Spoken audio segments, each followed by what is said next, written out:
Can a tiny device really help with that annoying sound in your ear? Masking devices don't cure tinnitus, but they help your brain tune it out. They play low-level sound, white noise, pink noise, ocean waves.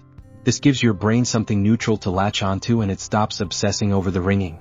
Modern hearing aids often include masking features built in. For some, this means relief in minutes. But for others, it's part of a long-term habituation process. Tried one before? Comment your experience and follow for tools that actually help.